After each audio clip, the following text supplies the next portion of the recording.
Gron Volanto, a Krangan, found himself in a predicament. His ship was failing, orbiting the infamous death world known as Earth. His closest repair hub was light years away, and the ship's systems continued to malfunction.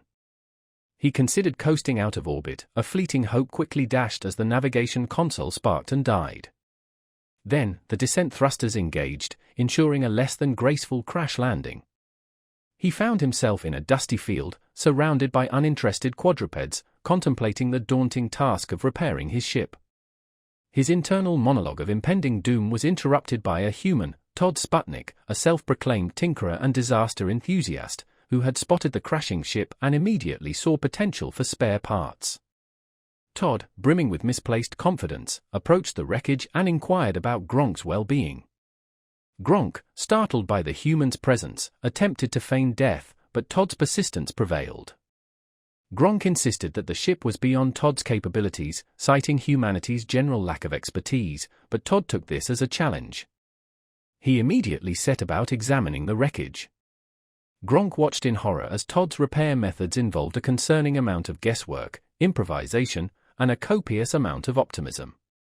Gronk's protests went unheeded as Todd, wielding a rusty screwdriver, poked and prodded at delicate quantum relays. Miraculously, or perhaps alarmingly, the console flickered to life.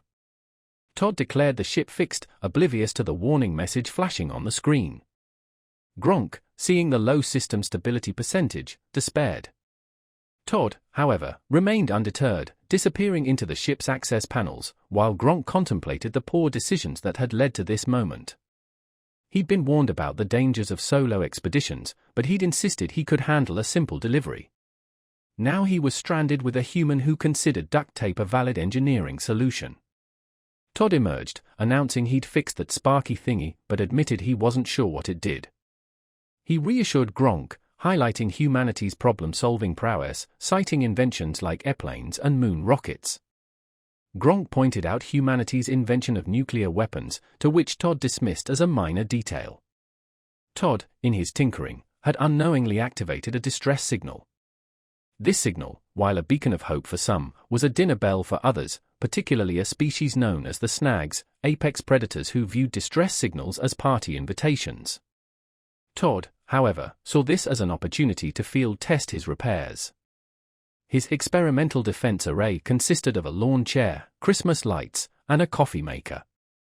Gronk's horror grew as Todd explained his plan to use the malfunctioning coffee maker as a distraction weapon.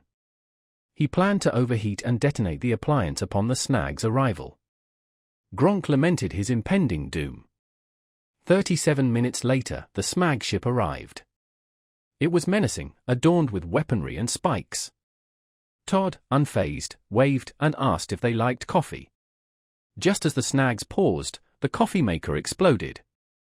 The snag ship, caught off guard, spun away in retreat. Gronk, stunned, could only watch as Todd declared the power of caffeine victorious. He realized two things: humans were terrifyingly unpredictable, and he might actually survive this. His moment of relief was short-lived as the ship's console lit up with another alert: multiple incoming vessels. Gronk feared the snags had called for backup, or worse, the Zlex consortium. 3 ships converged on their location. The first belonged to the Zlex consortium, and a smug alien lawyer appeared on screen, citing violations of galactic law. Todd, however, simply shut off the transmission, declaring his dislike of lawyers. The second ship, a rusty freighter, hailed them. Its gruff captain demanded an explanation for the distress signal. Todd, quick on his feet, blamed Gronk and then brandished the charred coffee maker, boasting of its destructive capabilities. The alien, after a moment of consideration, cut the transmission.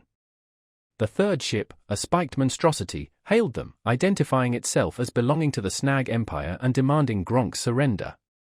Todd announced Plan B. Gronk, fearing another improvised disaster, was horrified to see Todd's plan involved a blender, duct tape, and goggles. Todd rigged up a contraption he called the electromagneto-decoy pulse thingy. Its function was unclear, but Todd seemed confident. He activated the device as the Smag ship closed in. A blinding flash followed, overloading the Smag ship's systems and sending them into retreat. Gronk, again, was stunned into silence. Todd declared his prowess in turning garbage into solutions. Gron Volanto's front quivered, a universal Krangan sign of sheer terror. He was alone, adrift above the infamous death world of Earth, with no other Krangaxian to witness his impending doom, or, more likely, mock his misfortune with the characteristic Krangaxian blend of sympathy and amusement. The ship's display continued to flash its unhelpful message: catastrophic failure. Contact nearest certified repair hub. A cruel joke, considering the nearest hub orbited a peaceful star some 200 light-years distant. Here, trapped in Earth's gravity, Gronk's only option seemed equally disastrous. He briefly entertained the notion of drifting free of orbit, a fantasy quickly extinguished when the navigation console sputtered and died. Then, with a jarring lurch, the descent thrusters roared to life, guaranteeing a less than elegant arrival on the planet's surface. The crash landing wasn't spectacular. Gronk found himself in a dusty field, surrounded by indifferent, four-legged creatures who glanced at the smoking wreckage with mild curiosity before returning to their grazing.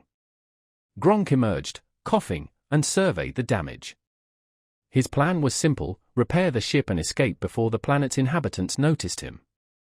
But fate, as it often does, had other ideas. Enter Todd Sputnik, a local tinkerer with a passion for broken things and an almost supernatural ability to find them. He'd been on his regular scavenging run when he witnessed the flaming descent of Gronk's ship. His immediate thought: salvage. "Hey! Anyone alive in there?" Todd shouted, approaching the wreckage with the unfounded confidence of someone who'd never met a problem he couldn't solve with duct tape and a prayer. Gronk froze. The human was here. Talking to him. He wasn't ready for this. "No," he yelled back, hoping against hope that humans were deaf. Todd, undeterred, peered into the ship. "You don't look nose to me." "Perhaps you're hallucinating," Gronk retorted, attempting to project an air of authority that was undermined by his resemblance to a nervous potted plant. Todd simply grinned. "You sound grumpy." "That's good. Means you're alive. So, is this thing fixable?" "Of course it's fixable," Gronk lied, "but not by you." Todd tilted his head. "How do you know I can't fix it?" "Because you're a human," Gronk replied, struggling to find a diplomatic phrase, "and humans are, notoriously, underqualified." Todd's face lit up. "Challenge accepted." Against his better judgment, Gronk allowed Todd to inspect the damage. It quickly became clear that Todd's repair methodology consisted primarily of optimistic guesswork, creative improvisation, and a complete disregard for established engineering principles. Gronk watched in horror as Todd poked at delicate quantum relays with a rusty screwdriver. "What are you doing?" he shrieked. "Fixing it." Todd replied cheerfully. "Relax, I know what I'm doing, sort of." "Sort of?" Gronk squawked. Todd shrugged. "Look, buddy, you crashed on Earth. That's already step 1 in a bad decision spiral. At least let me help with step 2. Before Gronk could protest, the console flickered back to life. Todd slapped it triumphantly. "There. Good as new." Gronk stared at the display, which now read, "Warning, unauthorized modifications detected. System stability at 12%. He buried his face in his fronds. "We're going to die." Todd patted him on the shoulder. "Nah, if it was gonna explode, it would have done it already." "Probably." Unbeknownst to either of them, Todd's tinkering had activated a long-dormant distress signal. Deep in space, several parties were taking notice. For now, Gronk could only marvel at the terrifying confidence of the human who now held his fate, and his ship, in his grease-stained hands. Unfazed by the near-death experience, Todd, still coated in soot from the exploding coffee maker, clambered back into Gronk's ship. Gronk, still reeling from the encounter, watched with a mixture of dread and fascination as Todd began poking around the ship's innards once more. "Do you even know how any of this works?" Gronk asked, his voice laced with a weary resignation. Todd paused, a thoughtful expression on his face. "Nope," he admitted cheerfully, "but I'm a fast learner." Before Gronk could articulate his rising panic, Todd disappeared into an access panel, his legs protruding at odd angles, accompanied by a chorus of concerning clanks and muttered pronouncements like "This looks important, and what's the worst that could happen?" "The worst that could happen," Gronk hissed through clenched fronds, "is that you accidentally trigger a catastrophic quantum implosion and reduce this entire quadrant to subatomic dust." Todd's head popped out of the access panel, a look of genuine interest on his face. "Whoa, really? That'd be something, wouldn't it? What are the odds of that happening?" Gronk, momentarily speechless, finally managed a strained 97.3%. Todd grinned. "Hey, I like those odds." Gronk, defeated, buried his face in his fronds, contemplating the cosmic injustice of it all. He'd been warned about the dangers of solo expeditions, yet here he was, stuck on a death world with a human who considered reckless optimism a viable survival strategy. Todd emerged, wiping grease on his jeans. "Good news and bad news," he announced. Gronk peeked through his fronds. "Good news first," he mumbled. "Good news is, I fixed the sparky thingy," Todd declared triumphantly. "Bad news is, I'm not entirely sure what the sparky thingy * did star." Gronk groaned, a low, guttural sound of pure despair. Todd, oblivious to Gronk's anguish, patted him on the shoulder. "Look, pal, you gotta trust me. Humans are amazing problem solvers. We invented airplanes, submarines, moon rockets, the whole shebang. You also invented nuclear weapons," Gronk pointed out dryly. Todd waved his hand dismissively. "Minor details." Todd's tinkering, while seemingly haphazard, had actually stabilized the ship's systems, at least temporarily. 5 minutes of blessed quiet were shattered by a sudden alarm. A cheerful, automated voice announced, "Warning, interstellar distress signal activated. Estimated response time, 37 minutes. "Distress signal?" Todd perked up. "Hey, that's handy. Maybe someone will come and help us." Gronk stared at him, aghast. "You don't understand," he said, his voice trembling. "A Krangan distress signal isn't a call for help, it's a dinner bell." "Predators?" Todd asked, his brow furrowing. "Like bears?" "Worse," Gronk shuddered. "Like snags. They're apex predators.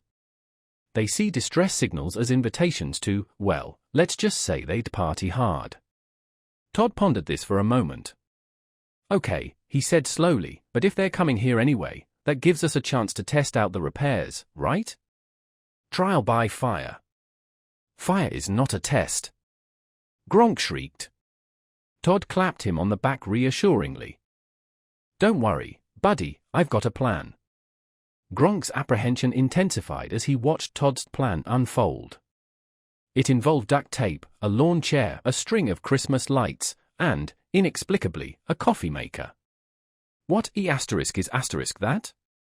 Gronk asked, pointing at the coffee maker with a trembling frond. "This," Todd explained, tapping the appliance with a knowing nod, "is the key to the whole thing. When they get close, this bad boy overheats and boom *. Problem solved." Gronk blinked. "You're using a malfunctioning kitchen appliance as a weapon?" "Not just ** weapon," Todd corrected, a * distraction * weapon. Gronk buried his face in his fronds and whimpered. "I don't want to die like this."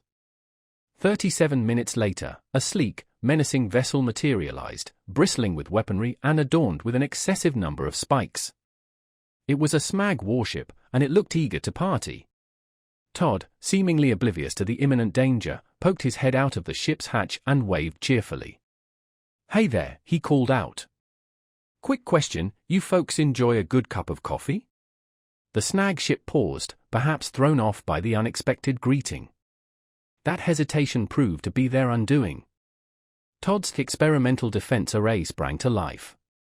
The coffee maker, rigged to explode, emitted a high-pitched whine, followed by a satisfying bang and a plume of acrid smoke. The smag ship, caught completely off guard, spun away in a hasty retreat. Gronk, jaw agape, stared in disbelief. That actually worked," he stammered. Todd beamed, dusting soot off his shirt. Of course it worked. Never underestimate the power of a good caffeine-induced explosion. As the Smag ship limped away, Gronk had a profound realization. First, humans were terrifyingly unpredictable. Second, he might actually survive this ordeal, albeit with his sanity significantly diminished. He leaned against the bulkhead, letting out a shaky breath. I can't believe we're still alive, he muttered. Todd, meanwhile, was examining the charred remains of the coffee maker with a look of pride. See this, he said, holding it up. This is why humans are at the top of the food chain. We turn trash into triumph. Gronk opened his mouth to argue that a semi-exploded kitchen appliance wasn't exactly a testament to human ingenuity, but before he could voice his concerns, the ship's console lit up with a new, more ominous alert. Multiple signals detected. Proximity alert. High risk of collision. What now? Gronk groaned, hurrying to the console. The display showed not one, not two, but *3* incoming ships, all converging on their position. Todd peered at the screen. Who? Looks like we've got company. This is a catastrophe. Gronk wailed, his fronds quivering in distress. The snags must have called for backup.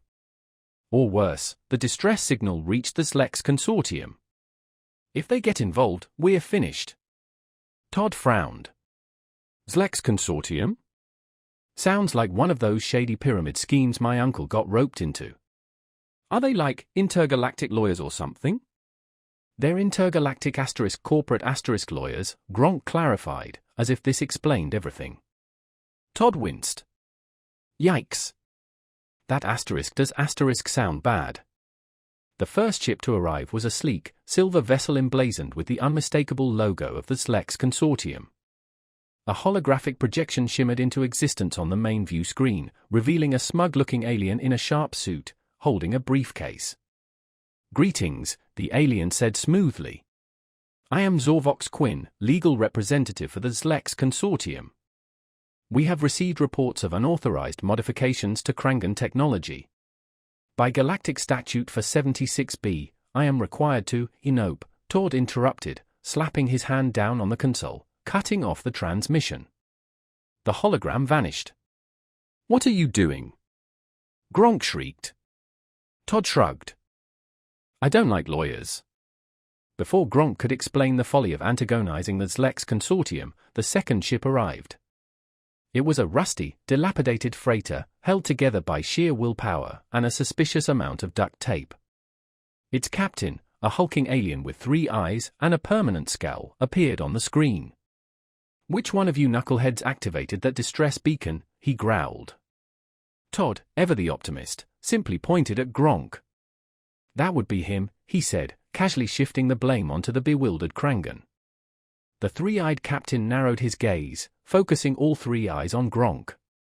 You've got 5 seconds to explain why I shouldn't blast you into space dust. Todd, quick on his feet, leaned forward, a confident smirk spreading across his face. Because, he announced, we've got something better than space dust. We've got coffee. The alien captain paused, confused. Coffee? Todd held up the charred remains of the exploding coffee maker. Yep, he said. The last batch took out a snag warship. Imagine what the next *1 could do. The 3-eyed captain considered this. After a moment of tense silence, the alien grunted, cut the transmission, and, surprisingly, powered down his weapons. Gronk, stunned, turned to Todd. What just happened? He stammered. Todd shrugged. I improvised. Humans are good at that. The third ship materialized, even more menacing than the snag vessel. This one was a spiked monstrosity, bristling with weaponry, radiating an aura of pure malevolence. A booming voice echoed through the ship's comms. This is Commander Thrag of the Snag Empire. Surrender the Krangan and prepare to be boarded. Gronk groaned. Oh, great. They're back. Todd, however, simply cracked his knuckles. All right, he said, a gleam in his eye, time for Plan B. Plan B. Gronk shrieked. Was there a plan A? Relax, Todd said, rummaging through a storage compartment. I've got this under control. He emerged with a pair of mismatched goggles, a roll of duct tape, and, inexplicably, a kitchen blender. Gronk stared at the items in horror. This is your plan? Todd grinned. Not just a plan, he corrected, holding up the blender, an unbeatable plan. What followed defied all logic and reason. Using the blender and various scavenged components, Todd assembled a contraption he dubbed the electromagneto-decoy pulse thingy. Its function remained a mystery, but Todd's confidence, as always, was unwavering. As the smag ship closed in, Todd activated the device. A high-pitched whine filled the air, followed by a blinding flash of light. For a moment, nothing happened. Then, the smag ship began to spin wildly, its systems overloaded by what Todd later described as a bunch of electrical nonsense. They're retreating! Gronk exclaimed, his voice a mixture of shock and relief. Told you it'd work, Todd said, leaning back with a satisfied smirk. Gronk stared at him, fronts twitching in disbelief. You're either the luckiest being in the galaxy or the most terrifying. Why not both? Todd replied with a wink. As the immediate danger subsided, Gronk slumped against the wall, utterly exhausted. He couldn't deny it, for all their chaotic and often insane methods, humans had an uncanny knack for surviving the impossible. And Todd Sputnik, it seemed, was the most impossible of them all. The ship was a chaotic mess of sparking wires, half-functional consoles, and the lingering aroma of burnt coffee. Gronk, amidst this wreckage, turned to Todd, his fronts trembling with barely suppressed panic. Todd, he began, his voice strained, do you have any idea what you've done? Todd, casually munching on a protein bar he'd unearthed from Gronk's supplies, looked up innocently. You're welcome, he said. Gronk's front twitched. Welcome, he squawked, his voice rising in pitch. You've made my ship a galactic pariah.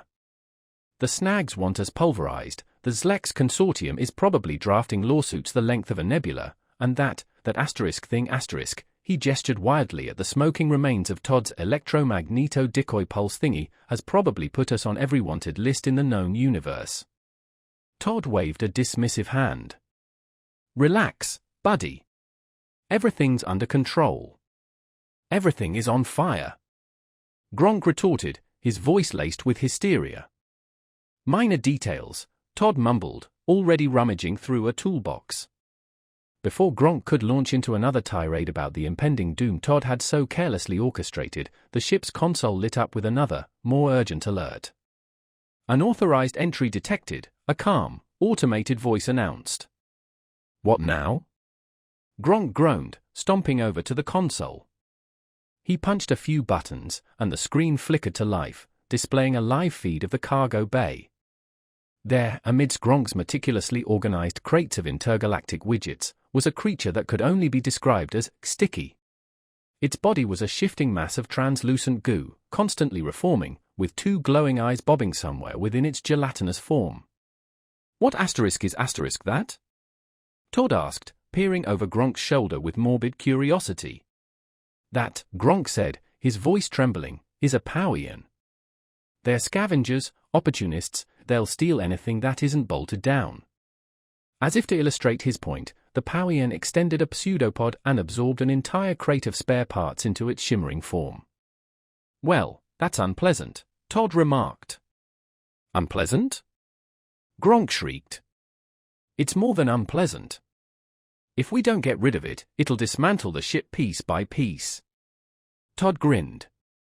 Then it's a good thing humans are natural-born pest exterminators. 5 minutes later, Todd stood in the cargo bay, armed with what he proclaimed to be the ultimate anti-goo weapon, a mop and a bucket of soapy water. You cannot be serious, Gronk said through the ship's intercom, his voice flat with disbelief. Trust me, Todd replied, gripping the mop like a legendary sword. Every goo problem I've ever had has been solved with soap and maybe some yelling. The Powian, noticing Todd for the first time, emitted a gurgling sound that was unsettlingly close to laughter.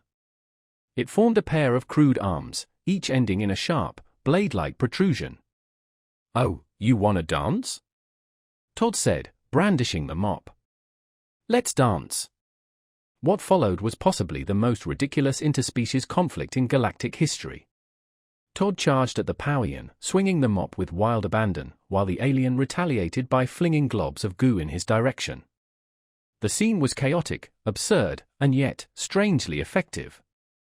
The moment the soapy water made contact with the Pauian, it let out a high-pitched screech and recoiled. "See?" Todd shouted triumphantly. "Soap works." "I can't believe this is happening," Gronk muttered, watching the live feed in stunned disbelief. After several minutes of flailing, yelling, and an impressive amount of suds, Todd finally cornered the Pauian.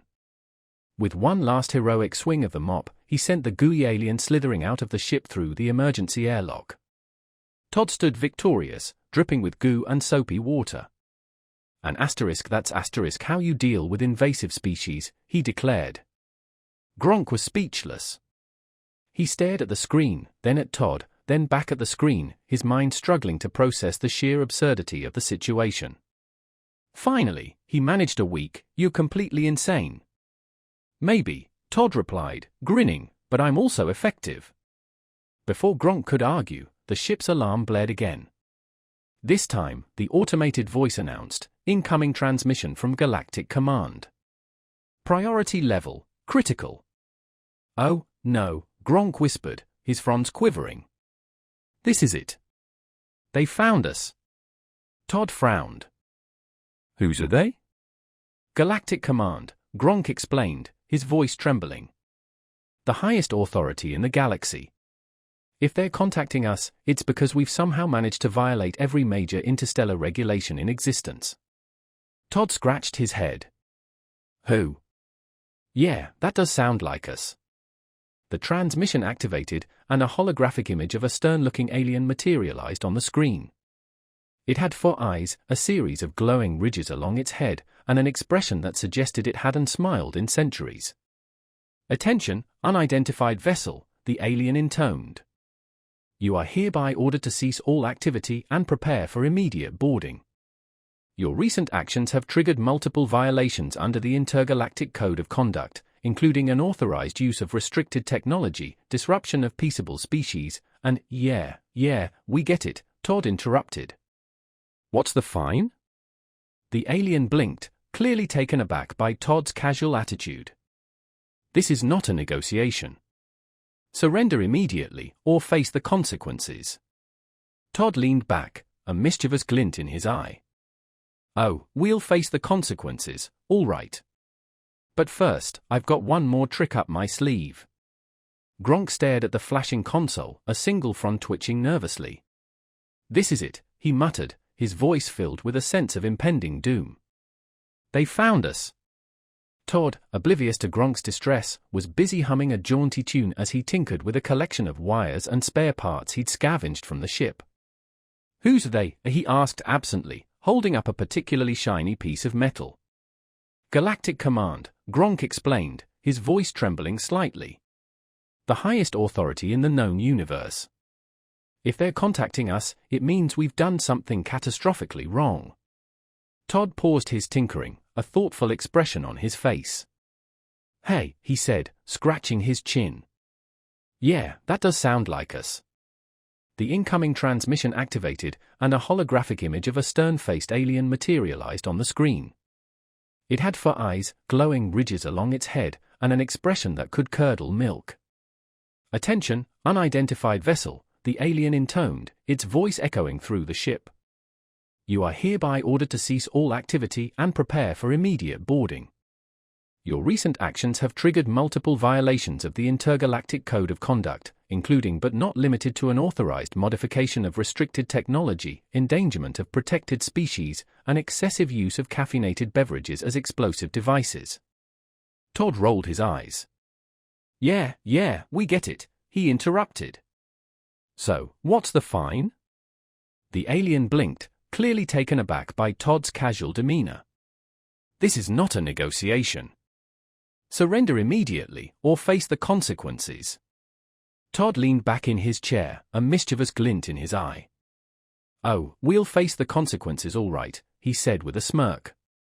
"But first, I've got one last trick up my sleeve." Gronk groaned. "Not another plan," he muttered, burying his face in his fronds. "Just trust me on this one," Todd said, winking at the distraught Krangan. "It's a classic." He turned back to the holographic alien, a confident grin spreading across his face. "All right, Four Eyes," he began, "here's the deal.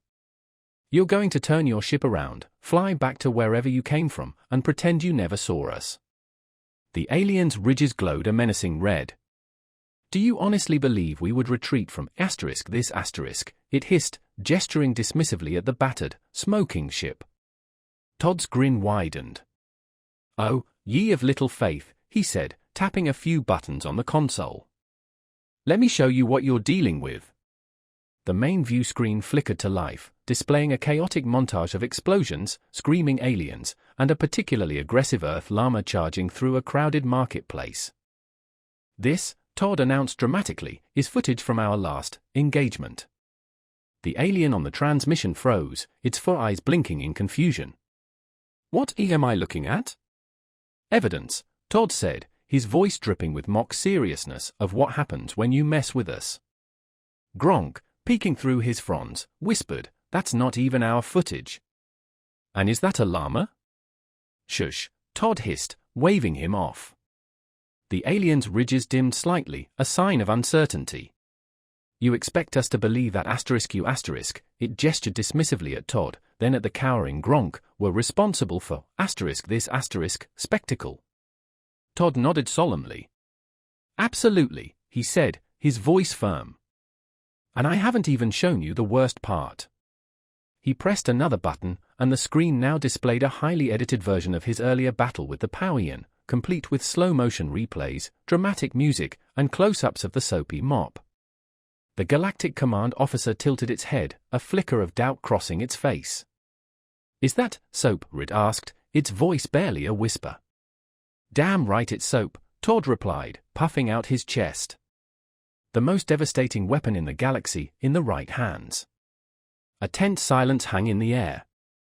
Gronk held his breath, convinced this was the end. Then, to his utter astonishment, the alien on the transmission raised a hand to its chin, as if in deep thought. "Perhaps," it said slowly, "we have underestimated your capabilities." Todd's grin widened. "Wouldn't be the first," he quipped. The alien continued, its tone cautious, "But if you are truly as dangerous as you claim, why not simply destroy us?" Todd paused, then leaned closer to the camera, his voice dropping to a conspiratorial whisper. "Because," he said, "we're merciful. For now." Gronk slapped a front over his face. "We're going to die," he moaned. The alien considered this for a moment. Finally, it sighed, the sound carrying the weight of galactic bureaucracy. "Very well," it said. "We will withdraw. Asterisk for now star." The transmission abruptly ended. Gronk stared at Todd in stunned silence. You're insane," he finally managed, his voice filled with a mixture of awe and terror. "And yet," Todd replied, leaning back in his chair with a self-satisfied smirk, "here we are." He turned to Gronk, his eyes twinkling. "Crisis averted. Now, let's get this ship fixed and get you out of here." "You mean so I can get out of here," Gronk corrected, his voice still laced with disbelief. Todd nodded. Right, he said. "But before you go, any chance you can drop me off somewhere with decent Wi-Fi? I've got a blog to update." Gronk stared at him for a long moment, then, with a resigned sigh, muttered, "Fine. But if you so much as touch another coffee maker, I'm throwing you out the airlock." Todd grinned. "Deal." The ship, battered but still functional, limped off into the stars, leaving behind a trail of duct tape, soap suds, and the lingering scent of burnt coffee. Somewhere in the vast expanse of the galaxy, alien civilization scrambled to rewrite their regulations, desperately trying to comprehend the terrifying enigma that was humanity. "And Todd?" He leaned back, hands behind his head, a satisfied smile on his face. Man, he said to no one in particular, this is way better than fixing lawnmowers.